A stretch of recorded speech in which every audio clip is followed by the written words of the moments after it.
¿Qué tal, estimados? En nombre de todo el equipo de TI Institute Latinoamérica les doy la bienvenida a esta nueva sesión live, mes de noviembre de 2022. Creo que esta es la última sesión live de este año, así que vamos a sacarle el máximo provecho. Durante la siguiente hora nos vamos a estar refiriendo a lo que es el té y a sus diferentes tipologías, ¿ya? Muchas veces a lo largo de distintas sesiones hemos abordado este tópico, pero no de forma directa. Muchas veces hemos ido explicando en algunos live anteriores en relación a otros temas, justamente diferencias entre tipologías, pero el día de hoy vamos a centrarnos en analizar en profundidad qué es el té, ¿ya? Desde el punto de vista técnico, algunos conceptos también bastante importantes y luego entender, ¿ya?, analizando cuáles son las diferencias que existen entre las distintas tipologías, que son lo más coloquial, lo que todos sabemos que existe. Sabemos que existe el té verde, el té negro, el té blanco y otras tipologías, y vamos a entender en qué se diferencia, ¿ya?, desde hartas aristas. Así que, bueno, ¿cómo vamos a estar organizados hoy? Al igual que todas las sesiones live que hacemos, vamos a enfocarnos en dos objetivos principales, el cual en un primer lugar tiene que ver con aprender qué es el té desde un punto de vista técnico y analizar dos conceptos que también son bastante importantes: el concepto de tipología y de variedad de té. Para, en segundo lugar, teniendo esos conceptos súper claros, entrar a analizar ya derechamente a las diferentes tipologías, pero desde tres aristas bien importantes. En primer lugar, entender cuáles son las características desde el punto de vista del proceso productivo, ¿ya?, que hace que un té verde sea un té verde desde el punto de vista de su proceso productivo. Y entender eso es bastante importante porque se relaciona intrínsecamente con las otras dos aristas que vamos a estar analizando: sus características organolépticas y también sus beneficios. Esto está relacionado intrínsecamente, como les mencionaba, con el proceso productivo. Así que después lo van a entender más en profundidad cuando analicemos el caso a caso. Así que ya derechamente vamos a partir con nuestro primer objetivo, que es entender los conceptos de té, de infusiones, de tipologías y de variedades. Bueno, si hay dudas, directamente por voz o por chat, y yo me puedo, no hay ningún problema, me detengo y les puedo responder de inmediato, ¿ya? De todas formas, yo tengo aquí el chat súper activo para poder justamente responderles también y estar atentos si hay alguna consulta por ese lado. Bueno, demos marcha entonces con esta primera parte. Y en primer lugar, entonces, la pregunta del millón: ¿a qué llamamos té? Hay mucha confusión probablemente. Habrán escuchado que a veces se habla de té de menta, de té de manzanilla. ¿Es verdaderamente eso té? Bueno, técnicamente el té corresponde a una infusión. Creo que lo que primero tendríamos que entender a cabalidad es el concepto de infusión. Una infusión es una disolución en agua de cualquier parte de alguna planta. Puede ser una flor, puede ser las hojas, puede ser las semillas, pueden ser, bueno, cualquier cosa orgánica que uno tire en agua, ¿ya? En un agua que, ojo, que tiene que cumplir un requisito: se encuentra en una temperatura inferior a la temperatura de ebullición, es decir, agua no hirviendo, a una temperatura de menos de 100 grados Celsius. Bueno, el objetivo que tiene una infusión es que nosotros liberemos las partes solubles en agua que tiene justamente cualquiera de estos ingredientes botánicos, para aprovechar de esta forma su química y sus beneficios. Desde ese punto de vista, desde esa concepción, ¿ya?, de lo que sería una infusión, podemos decir que el té corresponde a una infusión. Corresponde específicamente a la infusión de una planta denominada Camellia sinensis. Ese es el nombre botánico, el nombre técnico de la planta del té. Y la infusión de la Camellia sinensis, es decir, cuando se mezcla con agua a menos de 100 grados Celsius para liberar su química y aprovecharla, justamente es lo que llamamos té. Así que, teniendo claro ese concepto, ¿ya?, podemos ahondar en el segundo concepto, que es más importante, que también es importante, que tiene que ver con por qué entonces se produce esa confusión, y que muchas personas hablan, por ejemplo, de té de manzanilla o hablan de té de menta o cosas así. Bueno, lo que hay detrás de eso es un error técnico, nada más. En lo coloquial estamos muy acostumbrados a mencionar a que todo lo que echamos en agua caliente lo llamamos té, pero técnicamente el té corresponde únicamente a la infusión de la planta Camellia sinensis, y por lo tanto, aquí hay una pregunta que es bien interesante. Dice: ¿es el té igual a una infusión? hay diferencias. El té es una infusión, pero no todas las infusiones son té. Y esa es la diferencia que hace de que ese igual no sea verdadero siempre. Hay un implica que va hacia un lado solamente, porque una infusión puede ser té cuando es la infusión de la planta Camellia sinensis, pero no todo té va a ser infusión, porque té es solamente infusión de Camellia sinensis. Cuando hablamos de lo que coloquialmente se llama té de hierbas, té de menta, té de manzanilla, té de flores, bueno, eso en realidad corresponde a lo que se denomina técnicamente una tisana, ¿ya? Una infusión herbal, una infusión frutal. Esa sería la forma correcta de mencionarla, ¿ya? No té de menta, eso técnicamente es incorrecto. Es una infusión de menta, una infusión de manzanilla, no un té de menta. Aunque coloquialmente eso se suele emplear de esa forma. Eso no quiere decir que eso sea correcto. Y tenemos que tener bastante cuidado con esto. También nos vamos a topar que en la práctica, en el mundo más bien a nivel comercial, por lo general, como que se diferencia lo que son las infusiones del té, en cuanto a que por lo general en cualquier tea shop especializado se habla de las infusiones a todas estas agüitas que se hacen en base a hierbas o en base a frutas, ¿ya? Cosas como el rooibos, el honeybush o cualquier hierba luisa, bueno, cualquiera, ¿ya? O mezclas de ellas inclusive. Se les tiende a hablar de infusiones y se les diferencia. Es como que existieran las infusiones y el té, pero desde el punto de vista técnico ustedes tienen que saber en adelante que el té es una infusión también. ¿Ya? Muy importante entonces entender estas diferencias para poder ahondar en los conceptos de tipologías y de variedades. Dentro del mundo de la infusión de la Camellia sinensis, es decir, del té, existen distintas tipologías y variedades. ¿Qué diferencia hay en cada uno de estos? Una tipología de té corresponde a lo que se obtiene a través de la aplicación de un proceso productivo sobre las hojas cosechadas. ¿Qué quiere decir esto? Yo voy y recolecto las hojas, ¿ya? Son cosechadas las hojas y dependiendo del camino bioquímico que sigan esos compuestos, de acuerdo a ciertas etapas y procesos productivos que se le apliquen a las hojas, eso va a redundar en que ocurra una cierta transformación bioquímica que cambie el aroma, el sabor y también, por supuesto, los beneficios. Y esos distintos procesos estandarizados que existen, ¿ya? Que se aplican sobre las hojas y que dan lugar a lo que conocemos como té blanco, té verde, ¿ya? Té amarillo, oolongs, tés negros y dark teas, justamente sean procesos muy especializados que a la larga provocan cambios. Y vamos a estar hablando de cuáles son esos procesos un poquito más en detalle, no a un nivel de analizar sus diagramas de proceso en completitud, pero igualmente vamos a conversar sobre lo más relevante de cada una de esas distintas tipologías. Y por lo tanto, cuando hablamos de tipología, estamos refiriéndonos a lo que normalmente definimos como té verde, té negro, los colores que algunos le llaman del té, ¿no? En cambio, las variedades corresponden a todas las subdivisiones que pueden haber dentro de una tipología, porque si bien hay ciertos criterios generales que diferencian a un té verde de un té negro, por ejemplo, ¿ya?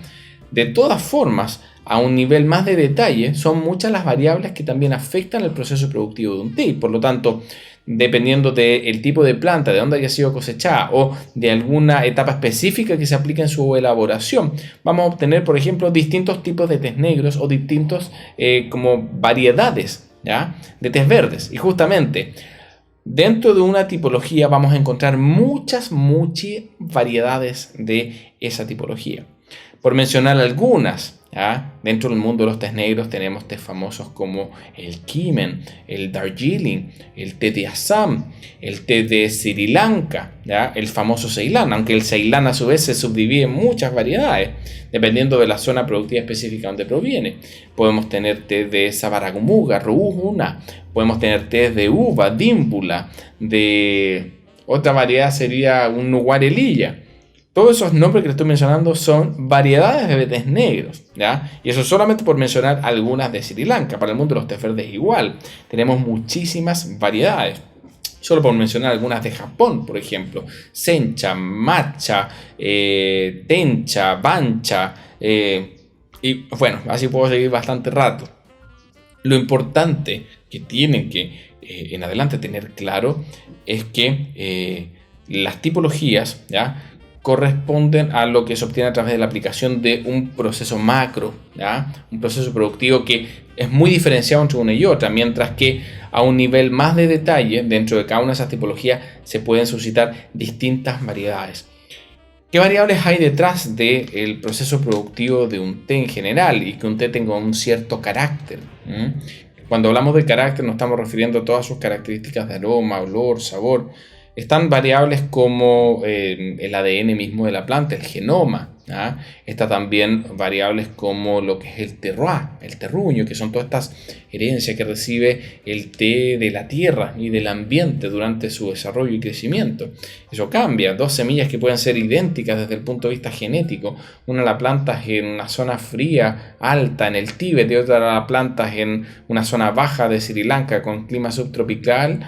Y esas dos semillas de té que tienen un mismo genoma van a crecer de forma muy distinta.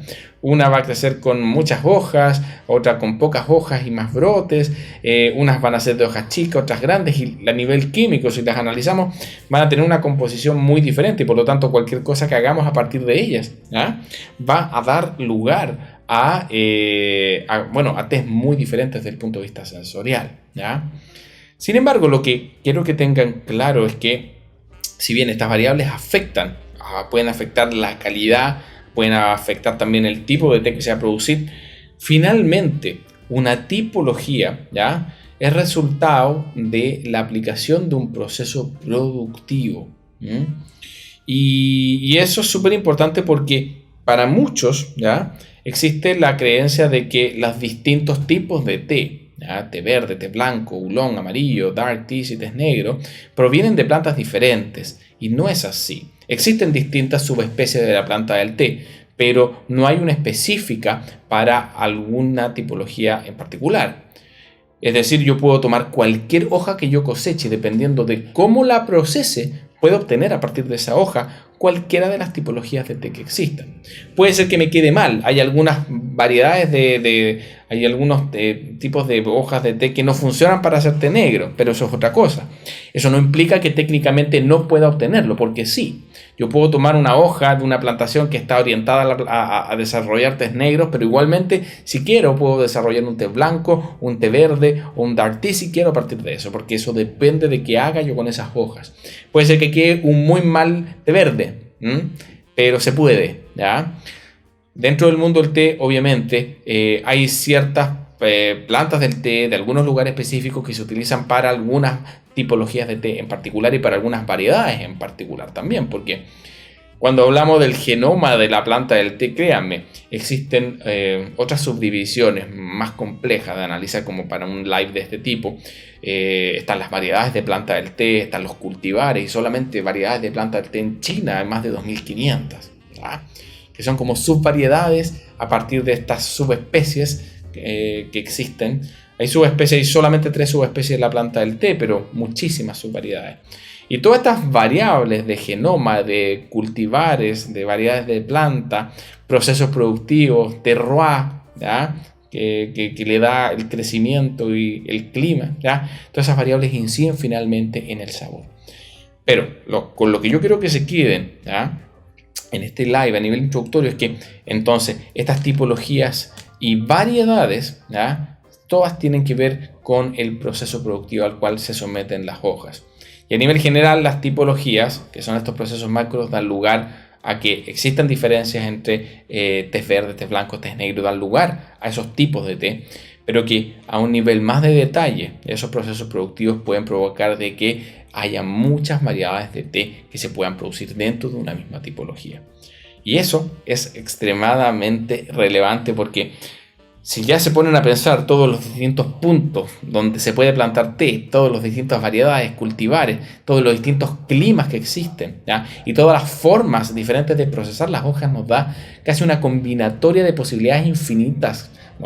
Probablemente no es infinita, pero es excesivamente grande miles o millones de posibles combinaciones que pueden dar como resultado características organolépticas de color, aroma, intensidad, química, beneficios muy variables. Y así de variable y de tremendamente especial es el mundo del té. Si alguno de ustedes tiene alguna consulta, recuerde, las pueden hacer directamente. Yo sigo avanzando, pero me puedo tener perfectamente si alguna tiene una duda o si algo no queda claro. ¿Ya? Bueno, con eso cerramos ya nuestro primer objetivo para comenzar a centrarnos ya en analizar a cada una de las distintas tipologías que existen.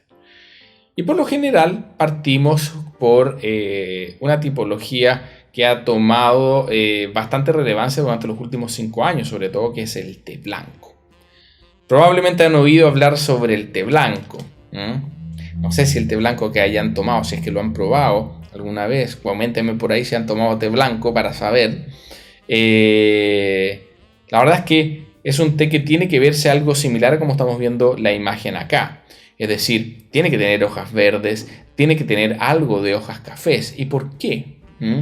Desde el punto de vista de su proceso productivo, es un té muy especial. Es un té que tras la cosecha, que se realiza por lo general únicamente con las primeras cosechas del año. Las primeras cosechas del año se suscitan al inicio de la primavera, muy al inicio de la primavera y en parte del verano. Pero por lo general la primera cosecha y la segunda cosecha son las más importantes para la producción de tés blanco, especialmente la primera cosecha. ¿Y por qué? Porque una de las características más importantes que tienen los tés blancos son su alto contenido de antioxidantes, de los antioxidantes que originalmente están en la planta del té. Y cuando las hojas están tiernas, están recién creciendo y no son demasiado grandes al inicio de la temporada de cosecha, esos antioxidantes tienen unas concentraciones muy, pero muy altas, porque dentro del mundo botánico los antioxidantes presentes en las plantas son, por así decirlo, como un combustible para su crecimiento, para su defensa y para varias otras actividades. Y por lo mismo, ¿ya?, el hecho de que no hayan crecido todavía tanto, ¿ya?, habla que existe una concentración de esa química muy pero muy alta, especialmente al inicio de la primavera. Y además los tés blancos se elaboran recolectando por lo general las mejores partes de la planta del té, es decir, los brotes, que son hojas que no se han abierto, y las primeras hojas que están inmediatamente debajo de ese brote. Si uno ve una rama de una planta del té, puede tener muchas hojas y una hojita nueva que se está abriendo. Esa hojita nueva que se está abriendo es el brote, y para los tés blancos por lo general es el brote y las 2 hojas que vienen por debajo. Y luego de eso pueden venir quizás 10 hojas más, y para los tés blancos no se utilizan esas hojas, porque son más fibrosas y su contenido de antioxidantes es mucho menor, ¿ya? Desde el punto de vista de su proceso productivo, entonces tienen esta recolección bien especial al inicio de la primavera, recolectándose las mejores partes de la planta, y luego de que todo eso es recolectado simplemente se deja al sol marchitar. El marchitado es bien particular, puede durar inclusive casi un día para los tés blancos, y ese marchitado simplemente dejarlo en un lugar en donde haya calor. En algunos países que están produciendo tés blancos que no son China, como Sri Lanka o India, el marchitado se hace no al sol, se hace en cámaras cerradas en donde circula aire tibio. Pero básicamente es dejar reposar un poco las hojas con algo de calor para que liberen parte del agua que tienen originalmente. Y termina pasándole lo mismo que le sucede a una flor cuando se marchita. El término marchitado lo conocemos bastante bien desde el punto de vista de las flores.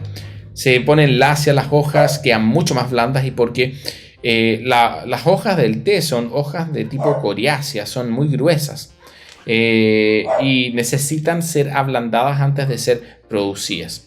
Así que ese marchitado justamente lo que provoca es que se ablanden las hojas del té y que pierdan muchos de esa química, de esa agua que tiene, lo que concentra el resto de químicos que están en su interior, lo que luego se va a traducir en sabores mucho más dulces para los tés blancos, justamente por esa concentración de químicos que se produce por la pérdida de agua. Simplemente se deja al sol. El mayor país productor es China, y se deja al sol directamente todas las hojas, toda la recolección, y se va secando y marchitando al mismo tiempo, y no se le hace absolutamente nada más. ¿Qué provoca este proceso productivo? Desde el punto de vista sensorial, hace que los tés sean, en primer lugar, bastante suaves y delicados en comparación, por ejemplo, a tés verdes o a tés negros. ¿Qué más tiene? Bueno, les mencionaba que se intensifica el dulzor del té producto justamente de esta concentración de químicos. Son tés más dulces. Generalmente, mientras más contenidos de brotes tengan, tienden a desarrollar un dulzor como a vegetales grillados, una cosa bien especial. También son bastante comunes las notas florales y algo dulces, acarameladas o a miel inclusive, que pueden tener algunas de estas variedades. Son súper claritos, ¿ya? Tienden a ser anaranjados o en algunos casos pueden llegar a ser, mientras más brotes tengan, son más claros. En algunos casos se puede ver como una agüita muy, pero muy clara, ¿ya? En otros casos, como el que estamos viendo en esta imagen, tiende a verse un poquito más intenso y con mayor coloración. Generalmente, cuando tienen más hojas, ¿ya? Tienden a verse más anaranjados, como en este caso. Este té blanco que estamos viendo en esa imagen justamente tiene una buena proporción de hojas. Algunas de esas hojitas se ven verdes y otras hojitas se ven oscuras. ¿Por qué ocurre ello? Porque los tés blancos no se le aplica ningún proceso artificial que modifique la química original que tiene la planta, salvo el dejarla al sol. Y eso no protege. Hay algunas técnicas que se aplican, algunos golpes de calor que se dan a la hoja para algunas tipologías para evitar que se oxiden. La oxidación es lo mismo que le ocurre, por ejemplo, a una manzana cuando la partimos y se empieza a poner negra. Bueno, al té le pasa exactamente lo mismo, ¿ya? Y algunos tés se tratan de algunas formas con calor para evitar que se oxiden. Sin embargo, los tés blancos, para mantener íntegra su composición química original, no se someten a ningún proceso especial. Por lo tanto, son susceptibles de sufrir algo de oxidación. Y esa oxidación transforma a estas hojitas que originalmente son verdes y las tornan algo cafés, como las que se ven acá. Un buen té blanco siempre va a tener un nivel de hojas cafés bajos, ¿ya? Por lo general, en términos porcentuales, no superan niveles de oxidaciones más allá del 10%. Hay algunos tés blancos que venden en el mercado que cuando uno los ve se ven súper oscuros, ¿ya? Mucho palo, mucha hoja café y pura hoja café. Son de muy mala calidad porque esos probablemente replican el proceso productivo, sin embargo se les descontrola la oxidación. Y eso cambia porque mientras más oxidación haya, ¿qué provoca la oxidación? Esa reacción química es una reacción de intercambio de electrones en donde justamente por interacción del oxígeno que está circundante con una enzima que está en las hojas del té, provoca cambios, ¿ya? Cambios en los cuales los antioxidantes originales se transforman en otro tipo de compuestos y cambia la coloración, ¿ya? ¿Y eso qué provoca? De que esos altos contenidos de antioxidantes que tiene un té blanco se vayan perdiendo si se descontrola el proceso de oxidación.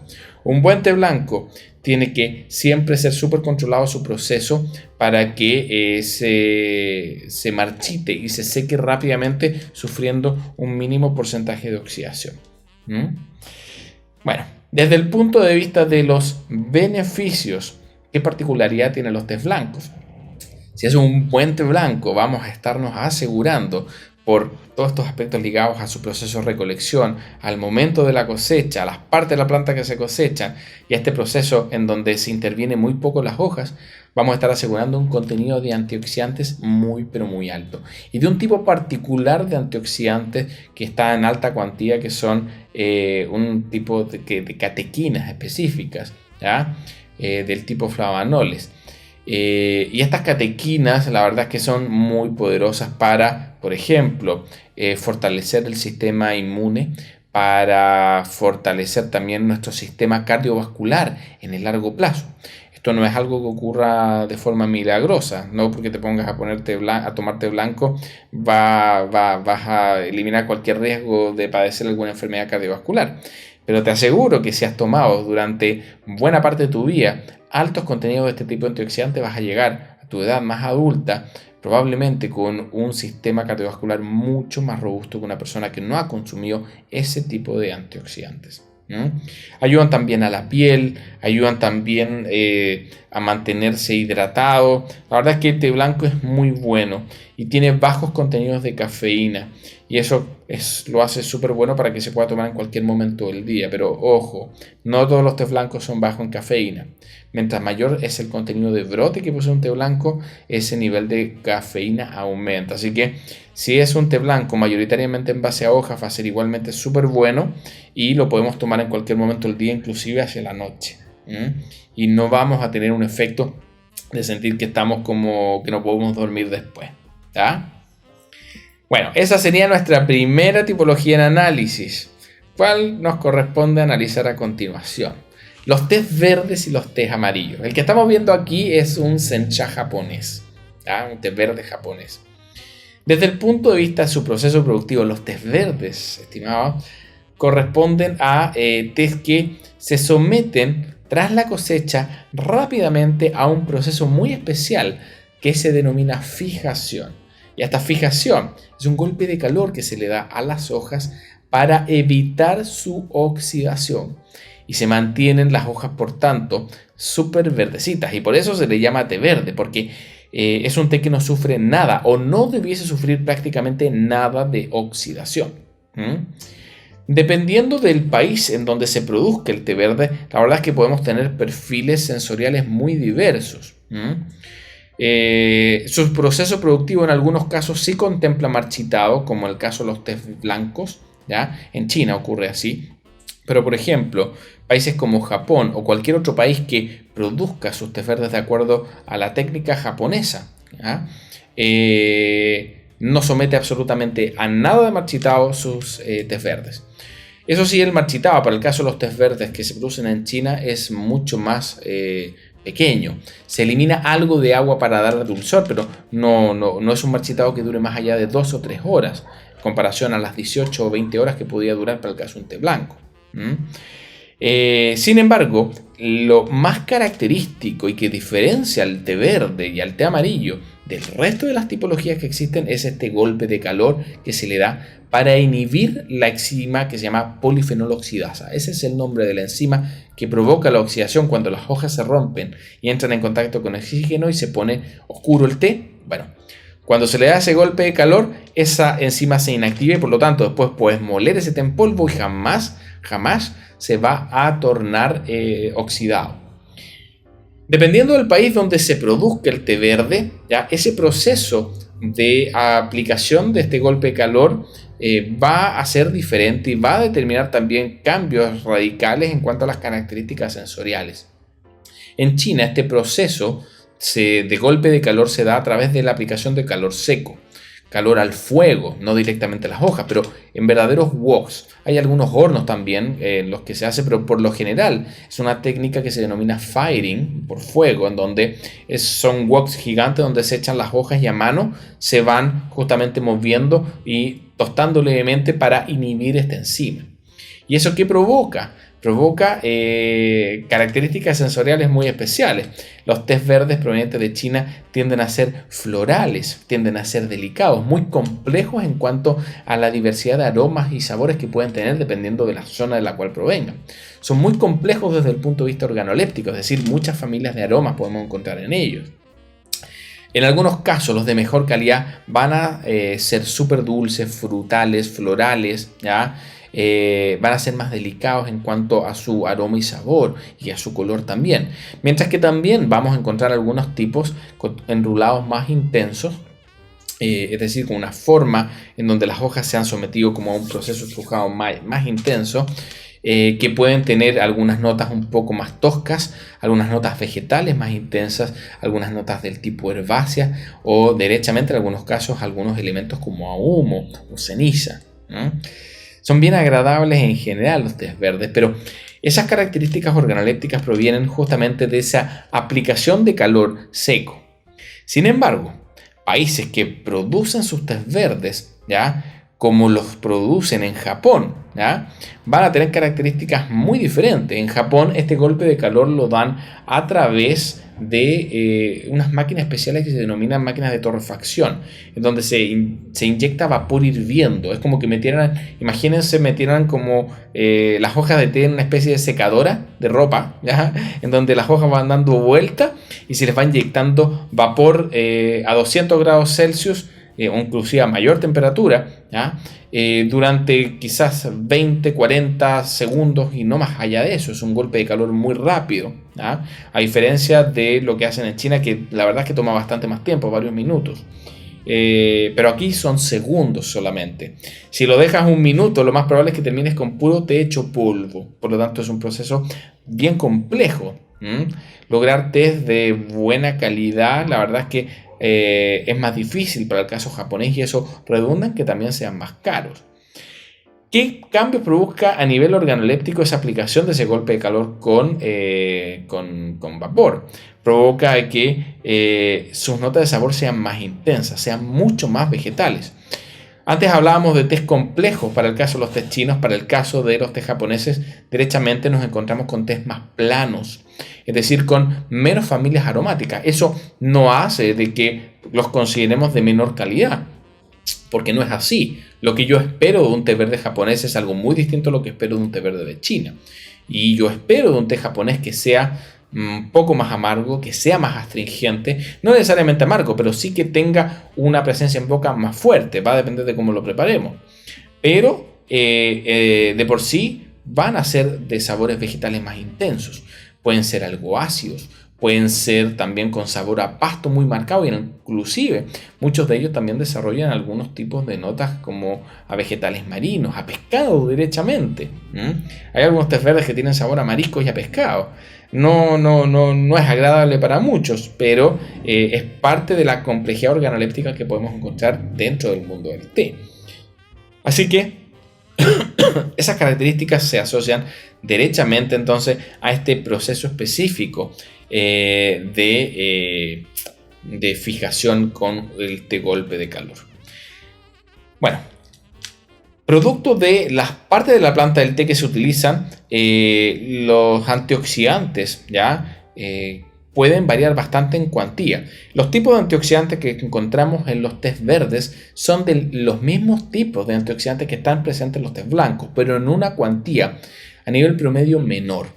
Va a depender del tipo de té verde. Hay algunos tés verdes que igual se elaboran con las primeras cosechas, con las mejores partes de la planta del té, y obviamente van a tener un nivel de antioxidantes mucho más alto, quizás inclusive más alto que algunas variedades de tés blancos. Sin embargo, en términos promedio, los tés verdes son categorizados como con un nivel de antioxidantes, si bien alto, menor que un té blanco, pero eso puede variar muchísimo de la variedad específica de té blanco o té verde que se trate, ¿ya? Pero producto de que los tipos de antioxidantes que tienen son los mismos, ¿ya? Los tipos de beneficios que otorgan los tés verdes son muy similares, porque son los mismos beneficios cardiovasculares, sistema inmunológico y también cuidado de la piel, hidratación. Pero hay otros tipos de antioxidantes que también aportan algunos beneficios bien especiales, como por ejemplo el que son súper buenos para quemar grasa, los tés verdes. Bueno, yo digo quemar grasa, el concepto técnico es movilizar grasas.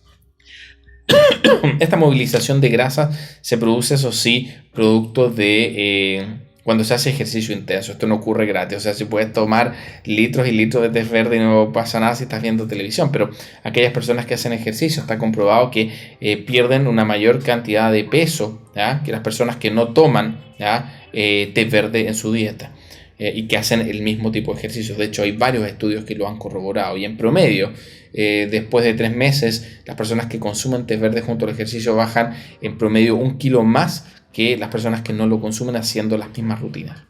Así que es poderoso para movilizar grasa, pero siempre y cuando hagamos ejercicio intenso, ¿ya? Otro de los beneficios que tiene el té verde es que son súper buenos para potenciarse cognitivamente. Son muy altos en un tipo de aminoácido que se llama L-tianina, que ayuda a que te puedas focalizar mentalmente, induce ondas alfa, reduce los niveles de estrés. Así que la verdad es que son bastante buenos, ¿ya? Y ese tipo de beneficios no los encuentran en té blanco. Así que, bueno, bastante información. Pero producto de este tipo de beneficios es que la gente consume muchísimos tés verdes y tés blancos.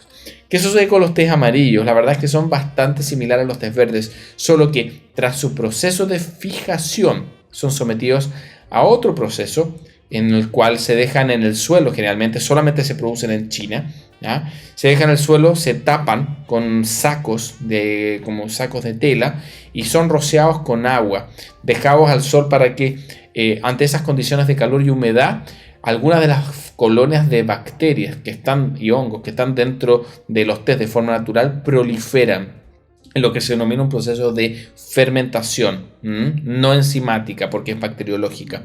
Y esa pequeña fermentación que ocurre, fermentación no es oxidación, ya la oxidación es un proceso enzimático que ocurre por interacción de oxígeno. Aquí estamos hablando de un proceso bacteriológico de fermentación que cambia algunos de esos antioxidantes presentes en los tés y otros compuestos y le da justamente un color amarillento a las hojas, pero lo más característico es un sabor dulce como a anís, un sabor anisado bien especial que se le traspasa a los tés y que los distingue en términos sensoriales muchísimo de los tés verdes. Son tés súper escasos, es muy extraño encontrarse con tés amarillos, ¿ya? Variedades buenas, Yunsan, Ginseng probablemente sea uno de los tés amarillos más fantásticos que existen y realmente tiene una presencia tan especial en boca y un sabor a anís muy dulce y muy extraño. Se siente extraño cuando uno nunca los ha tomado, ¿no? Bueno, en términos de beneficio también son los mismos beneficios que tienen los tés verdes. ¿Cuál es nuestra siguiente tipología en análisis? Los famosos oolongs, los tés azules. Bueno, desde el punto de vista de su proceso productivo, ¿qué ocurre con ellos? Son tés que sí se oxidan, pero esa oxidación, a diferencia de lo que ocurre en un té blanco, en donde no es una oxidación forzada, sino una oxidación natural, ¿ya? Para el caso de los oolongs, esta oxidación sí es forzada. Esto quiere decir que se aplican ciertas técnicas para que este proceso ocurra de forma acelerada y de forma intensa. En definitiva, desde el punto de vista técnico, un té que se oxida entre un 15 a 20% y hasta un 80% es catalogado como oolong. Pero ese rango de oxidación es sumamente amplio y eso provoca de que visualmente los oolongs puedan verse muy disímiles entre sí. Un oolong que tenga un 20 o un 25% de oxidación se va a ver mucho más parecido a un té verde. Va a tener algo de hojas oscuras, pero van a ser muy pocas, van a ser muchas más que se van a ver verdes. A diferencia de un oolong de alta oxidación de un 75% que se va a ver mucho más parecido a un té negro. Sin embargo, ¿por qué dentro de todo ese rango entre el 20 y el 80% de oxidación se cataloga como una única tipología? Básicamente porque desde el punto de vista sensorial se producen sabores dulces. Desde el punto de vista de los gustos básicos, no hay nada de amargor. Son tés que son muy bajos en astringencia. Pueden desarrollar algo de cafeína ya en la medida que sus enrulados son más intensos, pero en general también puede ser que algunos de ellos tengan bajos contenidos de cafeína. Pero en general son tés sumamente dulces, ¿ya? Sin amargor en lo absoluto y con bajos niveles de astringencia. Esas son sus características principales, pero desde el punto de vista de las familias aromáticas que puedan desarrollar, pueden ser muy disímiles dependiendo justamente del rango de oxidación específico en el cual nos encontremos. Y cuando hablamos de esos rangos de oxidación, básicamente tienen que entender que ese porcentaje representa el porcentaje o cuantía de antioxidantes que originalmente estaban en la planta que se procesaron a través de oxidación y que se transformaron en otros compuestos, reduciendo el contenido de antioxidantes originales y transformándolos en otros tipos de antioxidantes. Ojo, un oolong de alta oxidación no quiere decir que no va a tener antioxidantes, va a tener otros tipos de antioxidantes que otorgan beneficios diferentes a los que nos otorgan, por ejemplo, los tés verdes y los tés negros. Como ven, todo está súper ligado al proceso productivo. Dentro de sus características sensoriales, estos sabores más específicos van a depender entonces dentro de ese grado de oxidación. Por lo general, aquellos oolongs entre un 20 y un 50% de oxidación tienden a desarrollar sabores más bien herbáceos, un poco como si fuese como una infusión de varias hierbas mezcladas. A desarrollar también sabores florales y notas cremosas. Son como los elementos más característicos de los oolongs de bajas oxidaciones. Y en términos visuales se parecen un poquito más a los tés verdes. Mientras que en la medida que esos niveles de oxidaciones superan ya este 50%, están en un 60, 70 y hasta un 80%, visualmente se tornan mucho más parecidos a un té negro. Tanto el color del licor, el que estamos viendo acá en la imagen, es uno de baja oxidación, en torno a un 40%. Se ve, para cualquiera que lo ve podría decir que es un té verde. Sin embargo, si ustedes lo analizan con un poquito más de detalle, se ve algo amarronada esas hojas. Y es porque ya tienen algo de oxidación. Pero hay algunos que se ven mucho más oxidados. Fíjense, creo que había una lámina aquí al inicio. Estoy volviendo atrás. A ver, esto que estamos viendo acá, este tecito que está acá, no sé si se ve el cursor, el de la derecha, no es un té negro, es un oolong de alta oxidación. Ese es un oolong de Formosa, de Taiwán. Y si se dan cuenta, se ve algo amarronado, se ven más oscuras las hebras, pero algo amarronaditas también. No tiene el color típico característico que tiene un té negro, pero sí se ve bastante más oscuro que el otro oolong que les mostraba, y lo mismo ocurre con su licor, ¿ya? Por lo tanto, súper importante entonces tener presente de que todos los oolongs no se ven iguales. Y los sabores que tienen esos oolongs más oxidados son algo diferente. Las notas aromáticas que desarrollan son un poco yéndose hacia la madera, más frutales, más dulces. Esos elementos un poco herbáceos que tenían los de baja oxidación comienzan a sentirse un poquito más amaderados para este caso, en la medida que la oxidación aumenta. Y van desarrollando por lo general sabores más dulces, frutales, algo así como almíbar. Son muy característicos esos sabores. Pero en general, todo ese rango de oxidación, nada de amargor. Ese té que se veía antes, que se veía muy oscuro, ustedes podrían pensar, oye, es un té negro, va a ser súper amargo. En lo absoluto, te lo puedes tomar y vas a ver que va a ser un té dulce y con nada de amargor, ¿ya? Y muy baja astringencia. La astringencia es como algo característico de los tés negros, en donde cuando lo tomas te deja una especie de resequedad, a veces en la lengua, a veces en el paladar o inclusive en las mejillas por dentro, cuando es muy alta. Eso es astringencia. Los oolongs, aunque se vean muy oscuros, no desarrollan nada de astringencia. Y en términos de beneficios, sus beneficios también oscilan bastante. Se cometen muchos errores en cuanto a sus beneficios. El peor error que se hace con los oolongs es que se tienden a generalizar en todo sentido: sabor, aroma y también beneficio. Son muy disímiles dependiendo de ese grado de oxidación que alcancen. Para resumir, sus beneficios van a tender a parecerse más a los de un té verde, ¿ya? En la medida que sus niveles de oxidación sean más bajas. Y van a ir transformando y conviviendo en la medida que aumenta esa oxidación con los beneficios que tienden a tener tés oxidados, como los tés negros. Vamos a hablar de esos beneficios luego. Pero siempre tienen que entender que a la medida que van avanzando ese nivel de oxidación en el oolong, vamos entonces a tener un mix de estos distintos tipos de beneficios por los tipos de antioxidantes que van a ver presentes. Para que tengan una idea, un oolong con un 50% de oxidación, de forma súper burda lo voy a decir, es como que tuviera un 50% de los antioxidantes originales y un 50% de antioxidantes nuevos que se desarrollaron por la oxidación. Por lo tanto, van a ir compartiendo características de beneficios diferentes que van a ir conviviendo, y que van a asimilarse más hacia los de un té verde y a un té negro en la medida de que sea alto o bajo ese nivel de oxidación. ¿Qué sucede ahora con nuestra siguiente tipología? Los tés negros, justamente. Todo aquello que esté oxidado más allá de un 80% y hasta un 100%, ya lo llamamos derechamente té negro. Esa es la principal característica que tiene un té negro desde el punto de vista de su proceso productivo. Altísima oxidación, y alcanzar esos altos niveles de oxidación por lo general implica darle formas muy intensas. Esto también aplica para los oolongs que hablaba antes. Para que esa oxidación forzada ocurra, por lo general hay que tomar las hojas, romperlas un poquito, ¿ya? Y ese romperlas provoca de que sus partes internas se expongan al oxígeno circundante para iniciar ese proceso de oxidación.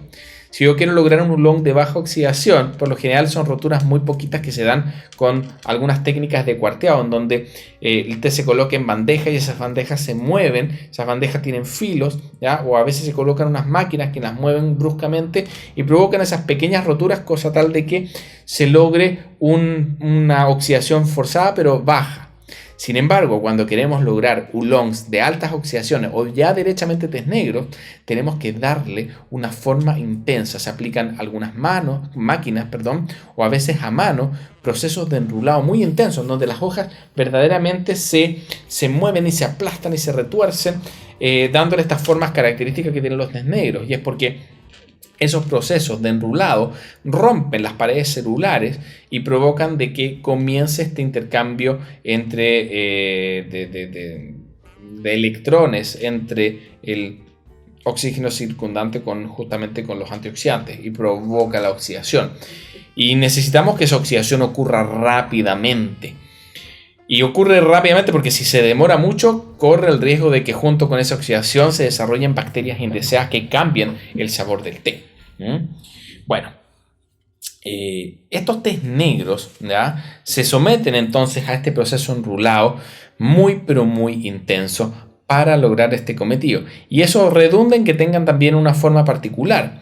Pero tengan en consideración de que los enrulados intensos que se dan para forzar estas oxidaciones provocan de que al estrujarse estas hojas de té se liberen hacia el exterior de las hojas muchos aceites, mucho de la química interior de la planta, lo cual luego queda adherida cuando el té se seca. ¿Y eso qué provoca? De que cuando nosotros vamos a infusionar un té de este tipo, ¿ya?, se libera muy rápidamente su química en la taza. Y eso provoca de que tés que son de enrulados intensos van a tener contenidos, por ejemplo, de cafeína mayores. Inclusive si es un té verde, ¿ya?, que tenga un enrulado intenso, va a tener un contenido de cafeína mayor que un té verde con un enrulado débil, ¿ya? Y para el caso de los oolong de alta oxidación y ya directamente para el caso de los tés negros, estos enrulados tan intensos provocan de que esas infusiones por lo general se asocian a contenidos de cafeína más altos. ¿Por qué? Porque esos procesos de enrulado, ¿ya?, y también algunas otras variables como el genoma de las plantas que se utilizan para producir tés negros son también más altos en cafeína, ¿ya? Pero lo que quiero que entiendan es que el contenido de cafeína que tenga la taza de alguna de las tipologías de té no depende de si está del nivel de oxidación que tenga o de la planta o de la parte de la planta que tenga, porque casi todas las hojas del té tienen los mismos contenidos de cafeína, pero que un té negro o un oolong de alta oxidación tenga en taza un contenido, ¿ya?, mayor, eso se debe al proceso productivo y a toda esta liberación de químicos que se produce con el enrulado principalmente, y no a que las hojas tengan un contenido per se mayor de cafeína. Eso es lo que quiero que entiendan. Desde el punto de vista sensorial, sabores, bueno, lo que caracteriza a los tés negros es que ya desarrollan amargor, desarrollan también una acidez. De hecho, lo que tenemos que siempre tratar de lograr es que coexistan un adecuado grado de acidez y un equilibrio entre la acidez y el amargor para que sea un buen té negro. Por lo general, cuando se exacerba la acidez, son tés negros más malos y generalmente son los más corrientes. En algunos casos, los tés negros se sienten muy amargos sin ningún tipo de notas aromáticas y esos son los tés más corrientes y comunes, los que vienen generalmente en las bolsitas de té, los saquitos, ¿ya? En cambio, los tés ortodoxos que se producen con técnicas artesanales, con las mejores partes de la planta del té, junto a ese amargor y acidez que va a estar bastante controlado y equilibrado, van a coexistir muchos otros elementos, ¿ya?, en su sabor, gustos dulces y muchas notas aromáticas que pueden ir desde lo floral a lo dulce, tienden a ser en algunos casos acaramelados, muy maderosos. Pueden también percibirse en el final un regusto dulce muy marcado, algo acaramelado, en algunos casos también frutales. Y algo que los distingue muchísimo del resto de las tipologías es que son muy aromáticos, como que sus químicos son muy volátiles, sus químicos aromáticos son muy volátiles y cuando los estamos preparando la verdad es que es como que se siente en el ambiente. A diferencia de lo que ocurre con las otras tipologías en donde por lo general cuando las estás preparando no se percibe su aroma en el ambiente. Con los tés negros sí ocurre. En general con los tés más oxidados parte de esos compuestos que se desarrollan con la oxidación provoca que se susciten algunos químicos que son bastante volátiles, ¿ya? Y que dan mucho aroma. Desde el punto de vista de los beneficios, los tés negros la verdad es que son bastante buenos como antiinflamatorios. Se utilizan muchísimo, tienen una función antiinflamatoria por los taninos que desarrollan con esos altos grados de oxidación, son muy pero muy potentes. Son muy buenos también para, por ejemplo, para controlar las diarreas, ¿ya? Las infecciones intestinales. A pesar de que muchos pueden pensar, ¿cómo me voy a tomar un té negro intenso si me duele el estómago? Ok, si ese dolor proviene de algo puntual, no de una gastritis ni de una úlcera, puedes tomar un té negro y te va a ayudar a aliviar justamente esa pesadez estomacal. Otra de las ventajas que tiene es que inhiben la subdivisión de algunos compuestos como almidones y algunos otros tipos de carbohidratos, ¿ya? En partes que finalmente asimilan nuestro cuerpo. Eso que provoca de que cuando consumimos harto té negro ayudamos a que nuestro cuerpo utilice menos de los excesos de lo que comemos y lo transforme en grasa acumulable. Es un efecto sutil, ojo, hay otras tipologías como los dark tea que vamos a ver luego que son mucho más potentes en ese sentido, pero igual ayudan justamente en ese beneficio. Además tienen más cuerpo. ¿Y eso qué provoca? Que te dan una sensación de saciedad mayor que otras tipologías de té y pueden ser súper buenos para consumir entre comidas. Pero uno de los mayores beneficios que tienes desde muy corto plazo es que, producto de esos enrulados intensos, provoca que cuando los infusionas se libera un contenido químico muy intenso en taza que da un sabor más robusto, pero también un contenido de cafeína mucho más alto. Y es por eso que los tés negros los asociamos muchísimo con la mañana y con su consumo para activarnos, porque son excelentes activadores. Y por el resto de químicos que también tiene, te puede activar muchísimo, pero no te eleva el estado de tensión, porque también te ayudan a mantenerte un poquito más como relajado. Por un lado, la cafeína activa tu sistema nervioso central, pero el resto de químicos hace de que se mantengan a raya hormonas como el cortisol que elevan los niveles de estrés. Y eso hace de que la sensación de activarte con té en general, ¿ya?, sea mucho más beneficiosa o tú la percibas mejor, porque no te eleva el estado de tensión, como ocurre cuando tomas, por ejemplo, mucho café seguido y que quedas incluso tiritón, ¿ya?, y ansioso. No te pasa eso con el té, a pesar de que puede tener un contenido de cafeína alto. Aunque hay algunas excepciones, hay algunas variedades de tés negros que realmente son súper altas en cafeína y lo puedes percibir muy intenso. Eso ocurre en algunos tés negros como los que provienen de Kenia, los que provienen de una zona de India también como Assam, o inclusive en algunos tés verdes, ¿ya? Como los famosos Gunpowder, que son muy intensos también. En general esto tiene mucho que ver también con los niveles de enrulado que tienen las hojas. Si ustedes ven que tiene una forma muy intensa, bolitas muy apretadas y cosas así, por lo general va a tener un contenido de cafeína mayor que otro té similar que no tenga ese tipo de enrulado.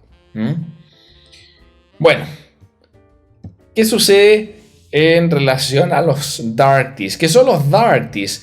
Es una palabra que no muchos conocen, es el nombre que tiene la tipología. Por lo general se tiende a asociar los famosos colores al té como los tipos de té, pero no es así. Los dark teas corresponde a un grupo de té que se caracterizan porque en su proceso productivo no sufren ningún tipo de oxidación, sino más bien son fermentados con bacterias. Y dependiendo de los tipos de colonias de hongos y bacterias que desarrollan en mayor cuantía, ¿ya?, va a ser el tipo de dark tea que vamos a obtener. ¿Eso qué quiere decir? Casi todas las hojas de té tienen distintas colonias de hongos y bacterias dependiendo de dónde crecen, de en qué zona, en qué país. Y un dark tea de Mongolia va a ser distinto a un dark tea de Yunnan en China, por ejemplo. El más famoso dark tea es el famoso pu'er, o también conocido como té rojo chino. El tema es que la gente tiende a asimilar como que el pu'er es la tipología, el té rojo es la tipología, equiparándola a las otras tipologías que existen que tienen un nombre asociado como a ese color, a té verde, té blanco. Pero el pu'er es más bien una variedad de dark tea. Y porque todos estos dark tea se fermentan entonces con bacterias. Y lo principal entonces desde el punto de vista de su proceso productivo este proceso de fermentación. Y esta fermentación bacteriológica ocurre derechamente humedeciendo el té, sometiéndolo, justamente se tapa, se cubre y se deja algún periodo de tiempo, ¿ya? Generalmente hay dos técnicas para el proceso. La técnica que antiguamente se utilizaba, que se utilizó por cientos de años, tomaba incluso 30 o 40 años para que el té alcanzara su grado de madurez y su fermentación total. Ese tipo de dark teas, ese tipo de puers, ya derechamente se les conoce como puer crudos y se siguen produciendo hasta el día de hoy. Son bastante caros. Toma bastante tiempo, pero ese proceso lento le otorga una complejidad aromática y de sabores muy alta y muy demandada. Un puer de este tipo puede llegar a costar sobre los $4.000, un disco de 350 gramos, ¿ya? Si tiene 40 o 50 años de fermentación. Lo que normalmente conocemos como puer o té rojo chino, que se comercializa en la mayor parte de los tea shops alrededor del mundo, es como el que se ve aquí en la fotografía. Es un puer en hebras, ¿ya? Porque los otros que les mencionaba se guardan en discos, se hacen discos. Pero los que se venden así en hebras se conoce como puers cocidos. Y estos puer cocidos, que se pueden encontrar también en discos, pero es bien común encontrarlos en hebras, se obtienen a través de un proceso de fermentación acelerado que no toma más allá de 2 meses, en donde el té se apila, se moja, se humedece y además se inoculan artificialmente las mismas familias de hongos y bacterias que queremos que se desarrollen, que están presentes en el té, pero al agregarse de forma artificial y mantener esas condiciones ambientales súper controladas de temperatura y humedad, hace que el proceso se acelere, el té se caliente, irradia un calor que usted no se imagina. Cuando uno está en esos lugares, realmente se siente mucho calor. Tú acercas la mano y el té está hirviendo por la fermentación, porque se apilan, no un poquito, se apilan muchos kilos de más o menos este grosor, casi 40 centímetros, o inclusive más, de té apilado, y se calienta y se va fermentando de esta forma. En general, los dark teas, cuando son del tipo cocido, desarrollan notas muy diferentes. Son más toscos, son más intensos de sabor y desarrollan algunos sabores que no son agradables para muchos. Notas minerales, muchas notas animales, olor a pescado derechamente, olor a carne, a grasa. No es grato cuando lo menciono de esta forma. Sabores terrosos, ¿ya? Humedad. Y ustedes dirán, ¿pero por qué la gente toma esto? Bueno, la verdad es que hay distintos tipos. Hay algunos que son más cuidados dependiendo de las partes de las plantas del té que se utilicen, pero en general son bastante intensos de aroma. Pero en términos de beneficios son magníficos. Probablemente han escuchado por ahí decir de que los dark teas, que el puer sobre todo es un famoso quemador de grasa. La verdad es que no es tan así. Es muy bueno para ayudarte a bajar de peso, pero es mejor para quemar grasa o para movilizar grasa los tés verdes, por lo que conversábamos antes. Los dark teas tienen un efecto muy pronunciado para inhibir que tu cuerpo desarrolle nuevas células adiposas a partir de los excesos calóricos que generas. Cuando comes mucho y tomas puer, esos excesos de calorías no se transforman en grasa que tu cuerpo pueda acumular porque se inhibe a nivel hepático ese proceso por los tipos de antioxidantes que posee. Pero eso como contraparte, ¿qué provoca? Provoca de que esos excesos calóricos de alguna forma se tienen que eliminar. Aumenta muchísimo la temperatura corporal, puede ser que transpires mucho y eso para muchas personas es bastante desagradable. Pero es muy bueno porque además aceleran intensamente tu función renal y tu función hepática por lo mismo. Y los hace súper buenos para en general acelerar tu metabolismo. Y cuando tu metabolismo también está acelerado, dependiendo de qué actividad hagas, ¿ya? Eso también puede favorecer movilización de grasas acumuladas. Por ejemplo, si estás consumiendo puer, ¿ya? Mantienes tu metabolismo acelerado y después también haces ejercicio, eso va a tener un efecto positivo también en quema de grasa, ¿ya? O movilización de grasas acumuladas para emplearlas como energía en el ejercicio, ¿ya? Pero son más reconocidos su efecto para inhibir la nueva grasa a partir de los excesos calóricos. Son muy pero muy buenos en general los dark teas, ¿ya? Casi todos. Y los puers son muy pero muy buenos por lo mismo. Así que bueno, bastantes beneficios. Y como ven, ya para ir cerrando, todas las tipologías que hemos analizado, si ustedes se dan cuenta y lo analizan, hay una relación intrínseca muy poderosa entre lo que ocurre con las hojas después de su cosecha y lo que ocurre en cuanto a las características de aroma, sabor, características organolépticas, como las llamamos, ¿ya? Y justamente cómo esas transformaciones también gatillan cambios químicos que repercuten en beneficios diferentes tanto de corto como de mediano y largo plazo. Por eso, siempre que analicemos las tipologías de té que existen, es muy importante siempre abordar esa diferenciación desde el punto de vista del proceso productivo, porque ello tiene incidencia directa en esas características a nivel sensoriales y a nivel de beneficios que percibimos. Así que, bueno, ya con esto vamos cerrando la sesión de hoy día. No sé si tendrán alguna duda específica, si es que algo no se ha entendido, me lo pueden preguntar. O esta sesión van a poder escucharla de nuevo si gustan. Lo más probable es que ya la próxima semana esté disponible en nuestro sitio web. ¿Todo bien?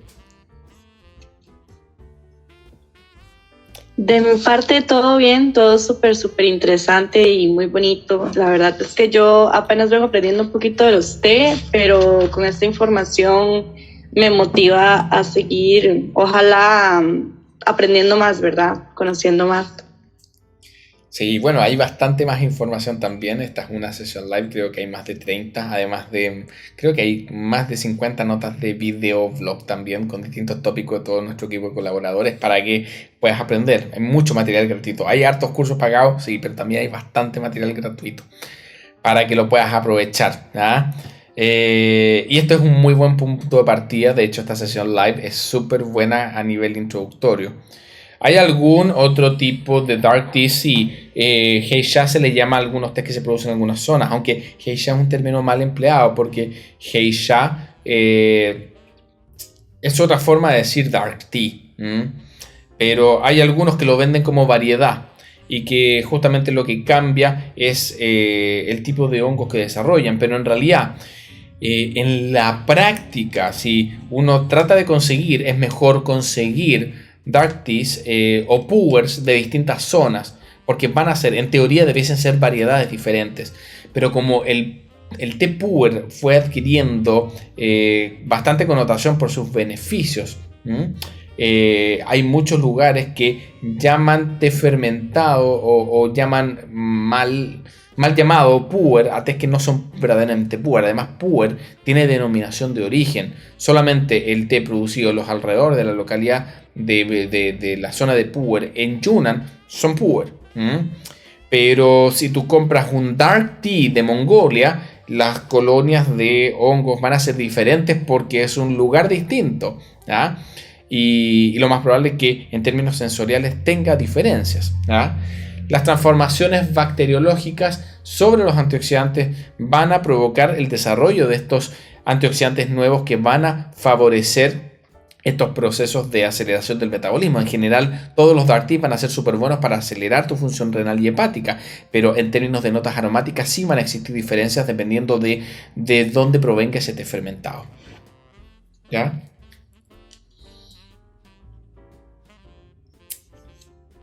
Perfecto, estimados.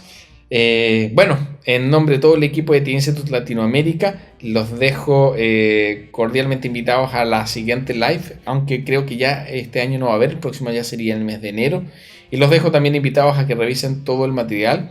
Durante este mes de noviembre del 2022 hay una promoción de aniversario de Tea Institute y 4 cursos de especialización están con un 20% de descuento. Creo que es el descuento más grande que se aplica a cursos como el de sommelier o al curso de barista de té profesional para hacer preparaciones de té, o los cursos de química y beneficios y de mercado y comercialización. Así que están súper buenos para que los aprovechen, ¿ya? Todo se ve, es sistémico, solicitan sus cupones de descuento directamente desde la web. Así que no les quito más tiempo, espero que hayan disfrutado de la sesión y nos vemos en la siguiente oportunidad. Que estén muy bien, muchos saludos, chao.